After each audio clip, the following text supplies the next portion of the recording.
Assalamualaikum warahmatullahi wabarakatuh.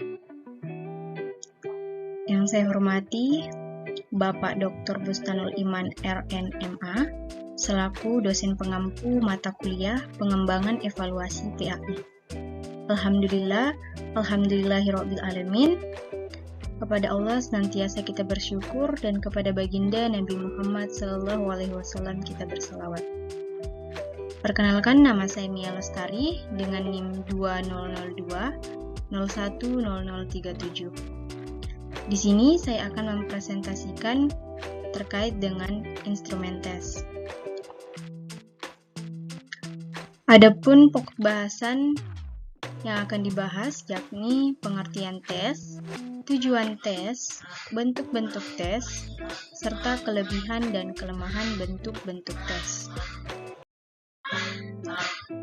Tes merupakan salah satu cara untuk menaksir besarnya tingkat kemampuan manusia secara tidak langsung, yaitu melalui respon seseorang terhadap sejumlah stimulus atau pertanyaan.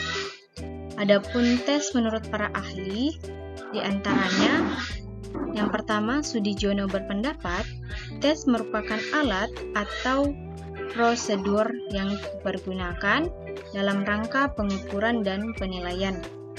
Yang kedua, menurut Bruch, tes dapat digunakan untuk mengukur banyaknya pengetahuan yang diperoleh individu dari suatu bahan pelajaran yang terbatas pada tingkat tertentu. Selanjutnya yaitu tujuan tes. Adapun tujuan tes yakni yang pertama, mengetahui tingkat kemampuan peserta didik. Yang kedua, mengukur pertumbuhan dan perkembangan peserta didik. Yang ketiga, mendiagnosis kesulitan belajar peserta didik. Yang keempat, mengetahui hasil pengajaran.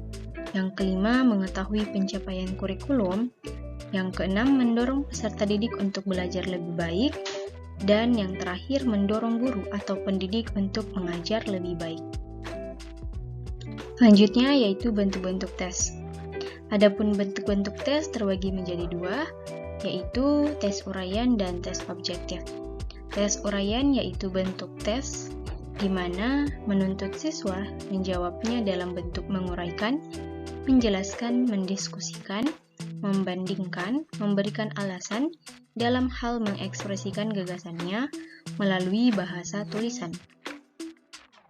Tes uraian terbagi menjadi dua, yakni uraian bebas dan uraian terbatas.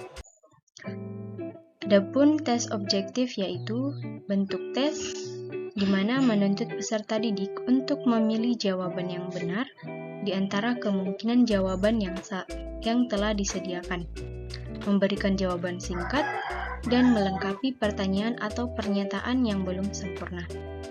Adapun yang termasuk tes objektif antara lain tes benar salah, tes pilihan ganda, tes menjodohkan, dan tes jawaban singkat. Selanjutnya yaitu kelebihan dan kelemahan bentuk-bentuk tes.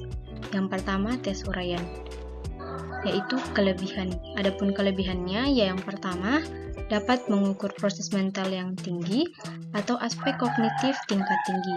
Yang kedua, dapat mengembangkan kemampuan berbahasa, baik lisan maupun tulisan dengan baik dan benar. Yang ketiga, dapat terlatih kemampuan berpikir teratur atau penalaran, yakni berpikir logis, analitis, dan sistematis. Yang keempat, mengembangkan keterampilan pemecahan masalah. Dan yang terakhir, mudah dalam membuat soalnya, dan guru dapat secara langsung melihat proses berpikir siswa. Adapun kelemahan dari tes uraian, yang pertama yaitu sampel tes sangat terbatas.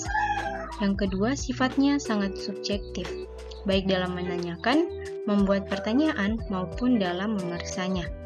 Yang terakhir yaitu pemeriksaannya memerlukan waktu yang lama, sehingga tidak praktis bagi jumlah kelas yang jumlah siswanya relatif besar.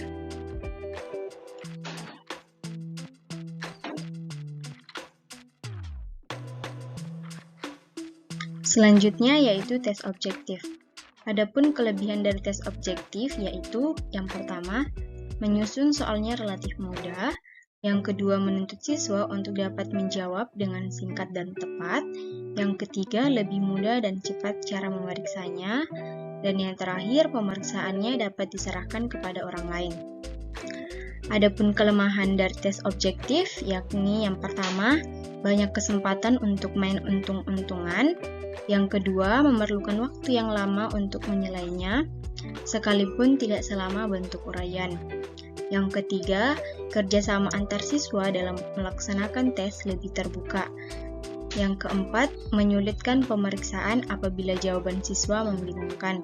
Dan yang terakhir, persiapan untuk penyusunnya jauh lebih sulit daripada tes esai, karena soalnya banyak dan harus teliti untuk menghindari adanya kesalahan.